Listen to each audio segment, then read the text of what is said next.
Daily digital news. Bits and bytes connect our world. Nowadays, your vaccination card is just as important as your credit card, if not even more important, because to get into certain locations, to simply exist around the world, to be able to travel, you have to showcase that you have been vaccinated. And Samsung kind of is on the same wavelength as we are when it comes to showcasing vaccination cards. And that's exactly why now your Samsung Pay wallet will allow you to store a digital copy, a digital version of your COVID-19 vaccination card. So whenever you're asked for it, you can easily pull it out. Yes, and this is actually through a partnership with healthcare nonprofit The Commons Project. Now, Samsung has announced that users do have to first download the free Common Health app, which will be found from the Google Play Store. And all you have to do is follow the instructions to access their COVID-19 vaccine record from participating pharmacies, health systems, and even health providers. Now, not all providers are connected to the system just yet, so you might not find your provider. But once the user does have access to their COVID-19 credentials within the Common Health app, they can then add it to their Samsung Pay wallet. Now, we do know that the COVID-19 vaccine pass will then be available on the Samsung Pay app homepage. Now, for those who don't know, a lot of universities in the UAE and across the world are requiring you to have a vaccination pass. Yes. And, in some countries as well, to enter that said country, you do need to have a vaccination pass. So, vaccinating, just like, we speculated back in 2020, that at one point in time, it will be mandatory to move from A to B with a vaccination pass. Yes, indeed. And right here in the heart of Sharjah, you have to showcase that you've been vaccinated and that you have a negative PCR test result to be able to enter any university and sometimes even schools.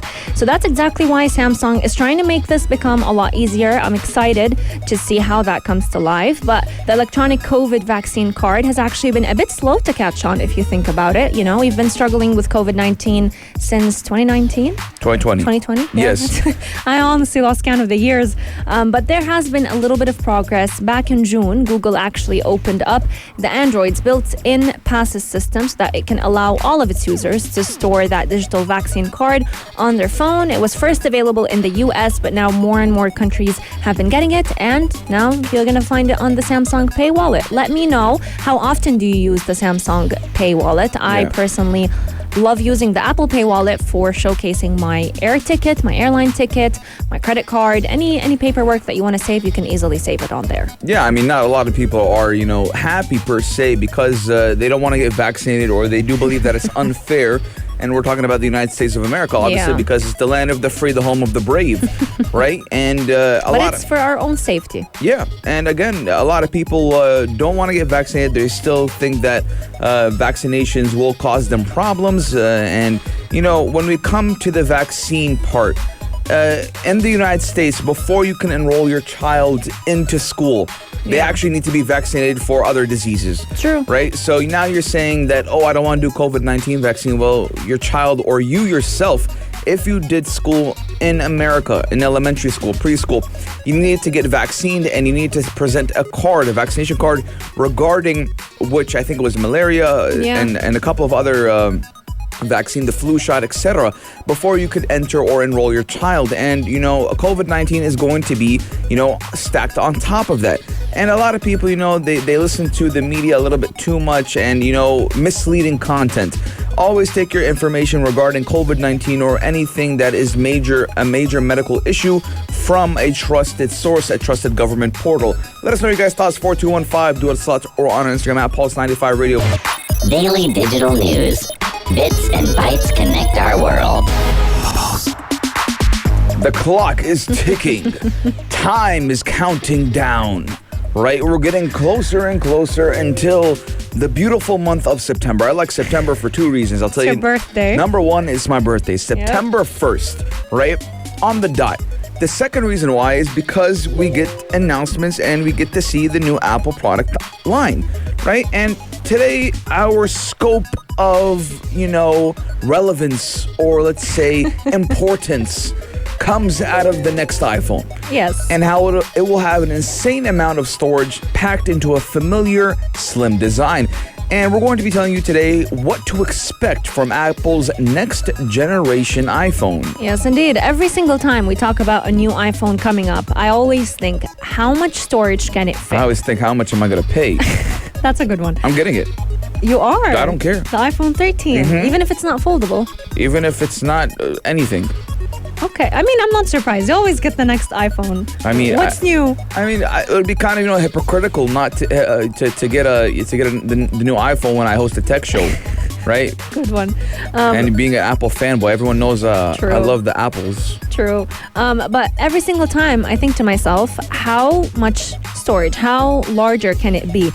The iPhone 12, the largest storage that you can possibly get is 512 gigabytes. And let me tell you, that's a lot of storage. But for some people, it's never enough. And that's exactly why Apple is actually considering having a 1 terabyte memory becoming the new addition to the 13-inch or the iPhone 13 that we are going to be talking about. Now, if you love the camera of the iPhone and how clear and crisp it can be, you're in for a treat, because this year they're actually having a fan favorite, the portrait mode. They're adding a lot more adjustments to it, making it even more picture perfect. It's also going to give you a close range focus, so the rest of the background can be blurred and the focus can only be on the person or on the subject that you're taking a photo of, which kind of gives that professional feel to every iPhone photo that you take with the portrait mode. Yes, I mean, again, we're also looking at a new feature called ProRes video recording, which will allow for professional quality 4K or even HD footage. And, a lot of people are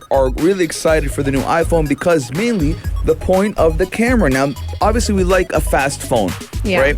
But we love a fast phone. Yeah, but if the average man, right, or the average person can take a crispy 4K quality video, right? You know what kind of flex that is, but obviously a lot of people are excited for that 1 terabyte storage option. And remember, Omnia, I told you this would be coming after they said they will be scanning iCloud photos.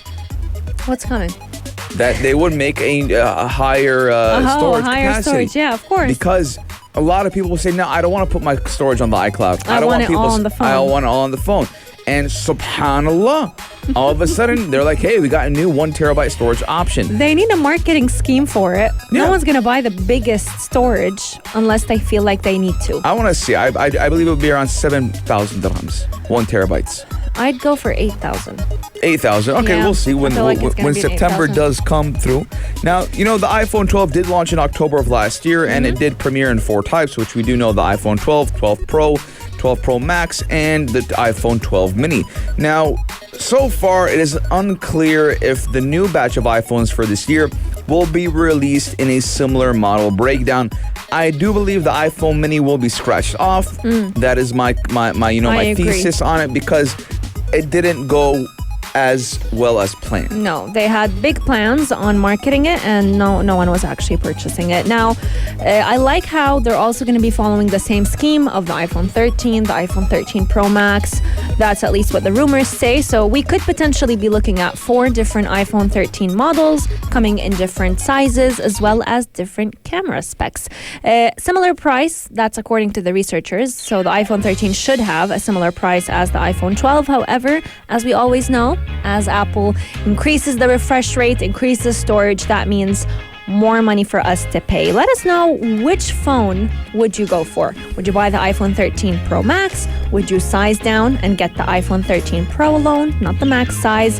And what are your thoughts about it? iPhone 13 Pro Max all the way. I'll be getting it, inshallah. Let's see what happens. I want to see the price point on it. Might upgrade to 512 gigabytes. And, Omnia, check your battery percentage right now. If it's under 95%, you are eligible. You are eligible for a free battery replacement from Apple if your phone was bought within a year. No way. Yes, ma'am. Look at, I need to check right now. I feel like an Apple representative right now. I agree. They should pay you. Tim Cooks, right? I got the biceps for it. Mine is 96%. Oh, mine is 93, believe it or not. So I am eligible for a free battery of the replacement. Same phone. Yes, ma'am. Okay. One thing I'm excited to see, researchers say that the iPhone 13 should return or bring back with it the Touch ID. So that might be like a little bit of a flashback on what we used to have back with the iPhone 8.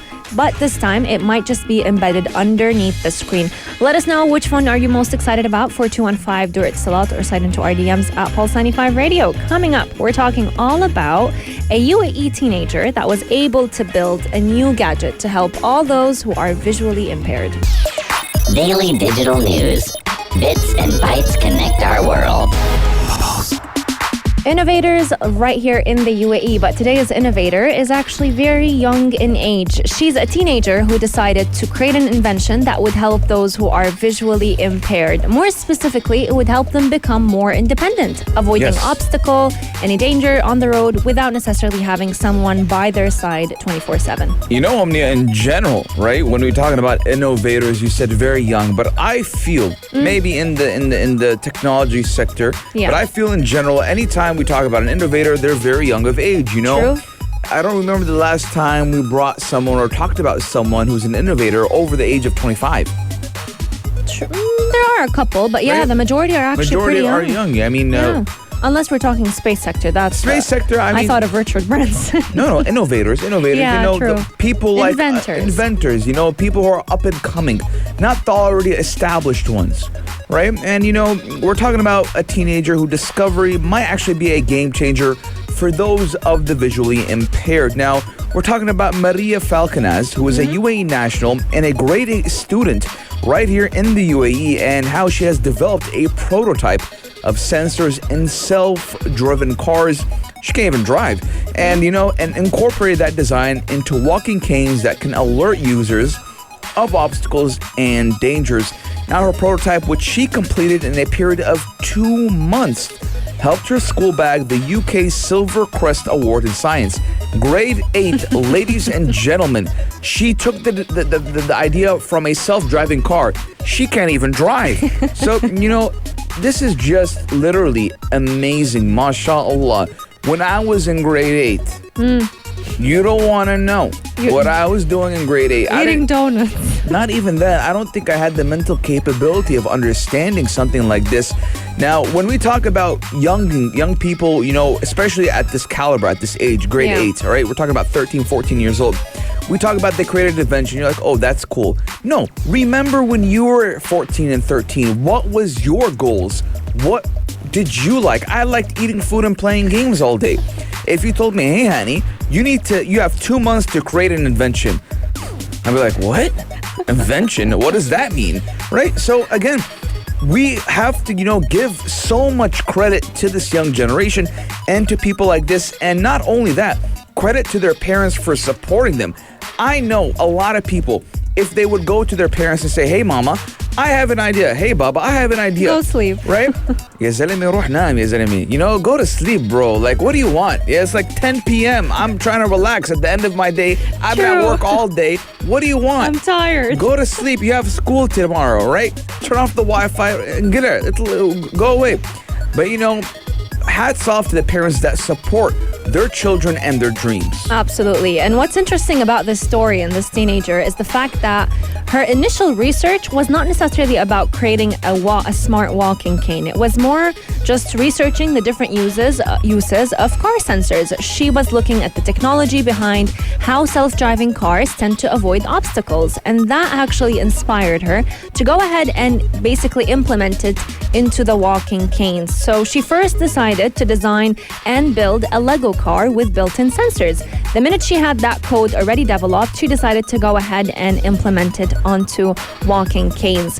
To add to how amazing this invention is, she actually had no access to her school's laboratories. So she couldn't test out this invention at her school because of the COVID-19 pandemic, and she actually only gained all the knowledge that she knows through online classes, through different free courses that are available on the internet. Her car project actually offered a lot of details on how self-driving car sensors work, but also how we can help people of determination with it. And she's actually very excited to go ahead and integrate it and maybe hopefully one day even commercialize it, since she does dream of being a doctor for the people of determination one day. Yes, I mean, again, start them when they're young, and hats off to Maria and her family.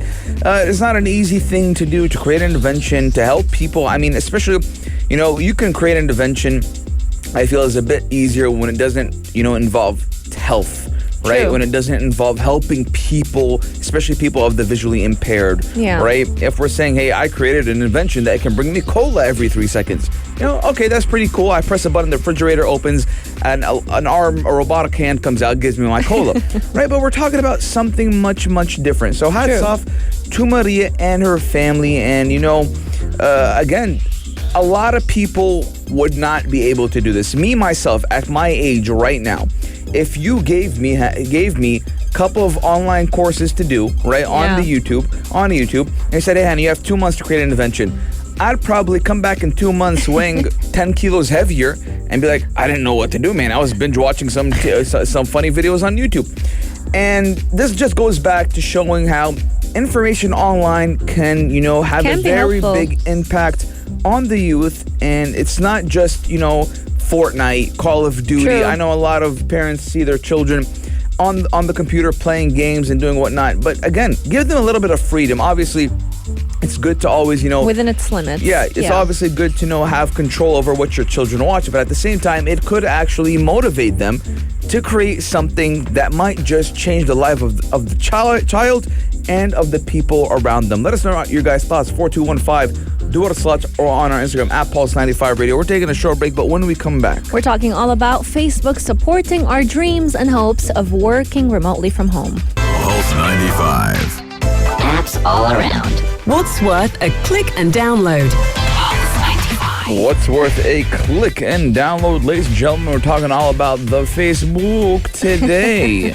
You know, honey, in a couple of years, maybe even months down the line, we may not be hosting the show in the studio anymore. We're in Facebook. With Facebook, they have plans to just kind of have me talk to a hologram or have you talk to a hologram of me. Yeah, I mean, it wouldn't be as fun, I to be agree. honest. I mean, yeah, but, because, Facebook is launching a VR remote work app, and it's calling it a step to the Metaverse. Now, we do know the world's largest social network, which is Facebook, has invested heavily in virtual and augmented reality.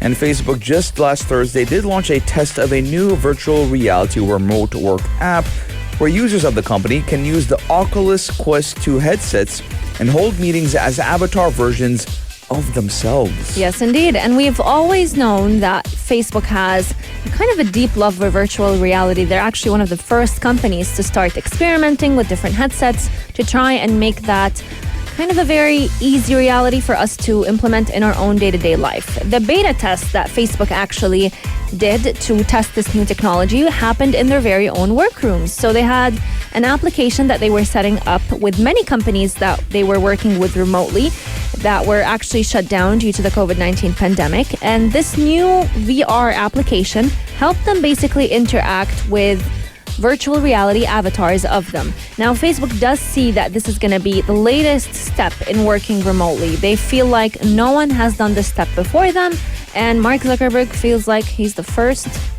on the pedestal, if you could say. Yes, and now Facebook's vice president of its Reality Labs group said the new Workroom app does give a good sense of how the company does envision the elements of the metaverse. And, he said that this is the kind of one of those foundational steps in that direction.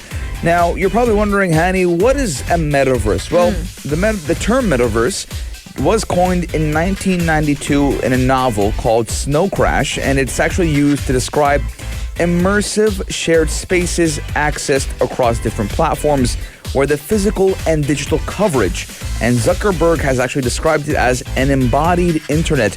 You know how in Avengers, I'll make it kind of a little bit more basic. In Avengers, we have the multiverse, right? Yep. You had different, superheroes all combining into one for Infinity War and Endgame. It's kind of the same thing. We're gathering different platforms and connecting them all into one so we can all be there at the same time, hologram or even as an avatar in our work meetings. Now, in July, Facebook did say it was creating a project team to work on that metaverse, which would be part of its AR and VR group, which is called Facebook Reality Labs. And Omnia, I feel like it's just so crazy that Facebook started off in Harvard dorms, to be small room. Yeah, for college students to get to know each other, university students to get to know each other, And now, 10 years, 12 years later, they are the biggest social media platform on the planet. And they're doing a lot, not only for the social media space, but for technology in general. Absolutely. And if you're wondering how exactly would this metaverse actually work, so Facebook describes it as basically users would have to download this application, part of the workroom setup that they have installed, and then every employee, let's say, they would have and design an avatar version of themselves. These avatars would meet in a virtual conference room and they would collab on different documents that are shared across all of them. So they're still all interacting with their own physical desk, with their own computer keyboard, but it's all happening in that virtual classroom or workroom, as you may call it. The application, they're planning to have it offered for free for anyone who owns the Quest 2 headset, which would cost about $300. Now, it's an interesting way to also market their headset because they've had them on the market for quite some time, but not many people have actually purchased them. And this workroom would allow up to 16 people at a time to work together in virtual reality, and up to 50 if we're talking about a video conference. So if you're not using both the augmented reality and the VR, just let's say the VR, you can have 50 people in one room, which I think would actually be a great way to incorporate, and let's say big companies where you kind of don't want to have everyone come and work in person during the COVID-19 pandemic, or even after the pandemic. I feel like working remotely is going to stay even after it's all over. Yeah, I mean, we still see a lot of companies still, implementing their own working from home or remote work. Now, obviously, privacy is a big concern when we're talking about Facebook in general, because Facebook, is kind of shady when it does come to that. Yes. Now, Facebook, the company, did say it would not use people's work conversations and materials in workrooms to target ads on Facebook. Now, it also did mention that users must follow its VR community standards and that rule-breaking behavior can be reported to Oculus. Now, talking about the headset, Facebook actually did recently halt sales for Oculus Quest 2 headsets and recalled the foam face liners. That was because reports of skin irritation in cooperation with the U.S. Consumer Product Safety Commission. So these headsets, they were recalled because it was causing skin irritation, right? And I mean, that is a very big no-no. You don't want to, having your skin problems because you don't want to go to work, or you want to be part of the future. If it was causing me skin problems, I wouldn't do it, right? They recalled it though. They recalled it, yes, and it did affect around 4 million units in the United States. And again, I do believe that they will master this and recall them and, fix what needs to be done. So maybe in the near future, we might see meetings being held via Oculus. Who knows? Let us know your guys' thoughts, 4215, do its thoughts, or on Instagram at Pulse95 Radio. But ladies and gentlemen, we're taking a short break, and when we come back, we're talking all about micro robots that can deliver medications straight to your nervous system without you even having to do a thing. Check this out. Check this out. Pulse 95.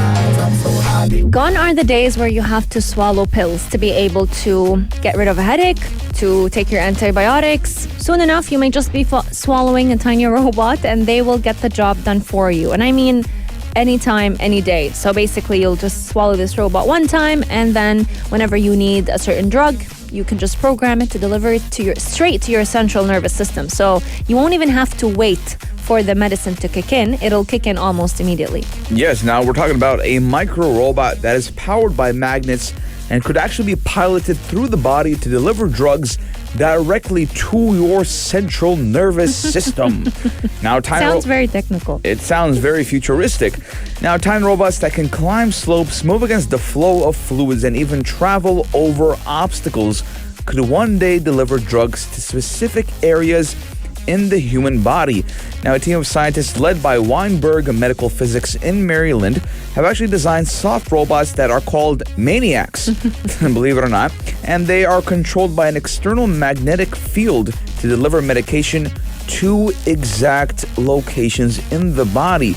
Now, I would believe that these, maniac robots would be, always in your body, being ready to provide or to send these information to your central nervous system. True. And they're basically going to be working as drug delivery vehicles inside your human body. So whenever you need to, let's say you have a headache, you want to drink a painkiller, Panadol, you name it, You'll just program it and it'll be delivered straight to your central nervous system, straight to the location where it hurts. This is actually the first study that has ever been done to test how micro robots would be able to perform in the central nervous system. And as far as we see, the group of scientists that were testing it out did say that it actually helped fight a lot of blood clots inside the human body, and they were able to save one man's life against blood clots. So even though the research is still in its early stages, we're not looking at swallowing robots anytime soon, but there are a lot of studies that are currently being done, and if they end up being all successful, this form of drug delivery may even help us, change the way illnesses are treated, whether it's cancer, whether it's chronic illnesses. With this form of robots, you can basically deliver the medication anywhere you need in the body. So instead of saying, let's say, a certain form of brain cancer is inoperable, now you can actually go ahead and get rid of it or target it with any drugs. Yeah, I mean, we do know that the researchers have already built different types of micro robots, but the biggest challenge would obviously be to control the direction once the robots are inside the tissues of the body. Now, magnetic fields, we do know, are the best option to control these tiny robots, as they usually are very safe and not affected by the tissue. Now, we do know that technology will not be used in humans just yet, and researchers have tested these tiny robots in simulations based on the complicated conditions and structures that they would encounter in the human body. So obviously this is still in the early stages. We might see it come to life, we might not. There's a lot of rules and regulations to be done in the United States and trials until there's an acceptance and clearance to be used on humans. So I do believe that they will, start off with monkeys or, chimpanzees. I know monkeys because, they are the most similar to human beings in some ways. And maybe, a lot of people are saying that this will actually reduce the high doses that a lot of people do actually take. And, a lot of people live on painkillers. Absolutely. And they get liver problems, kidney problems, they don't drink enough water. And me myself, I am I pop painkillers like no tomorrow. Right? I cannot withstand any type of headache because I do know that if it goes untreated for a long time, it will result, for me at least, into a migraine. So as soon as I feel the slightest slightest headache, pop me a pill. And one good thing about these tiny maniac robots is the fact that they also reduce side effects. So with every medication that you take, yes, it'll help treat that specific thing you're trying to treat, but there's also side effects that we may know or may not know about. But with these robots, you're basically reducing all the side effects mostly and just treating what needs to be treated. Let us know if you could swallow a maniac robot to treat a certain pain in your body. What would you want it to treat? Our text lines are open, 4215, do it Salat, or slide into our DMs at Pulse 95 Radio. I would agree with Hani. I think I would use these robots to treat migraines. Yeah, I get them quite a lot. But you know what? Relaxes the head pain of my migraines. The Halftime Show, the only place to be at 3 with the man himself, Omar Adouri, ladies and gentlemen. Kicking off in T-minus 5 minutes until the man himself comes in and gives you everything you need to know what's happening in sports, mental health, fitness, and even gut health. Keep Pulse 95 locked because our shows are going out throughout the day. But Future Talk is signing off, jumping into that spaceship, and we'll see you tomorrow, same time, same place, only here on Pulse 95. If you liked this episode of Future Talk, drop a like and subscribe. Pulse 95. Be sure to follow us on Instagram for all our daily updates and top stories.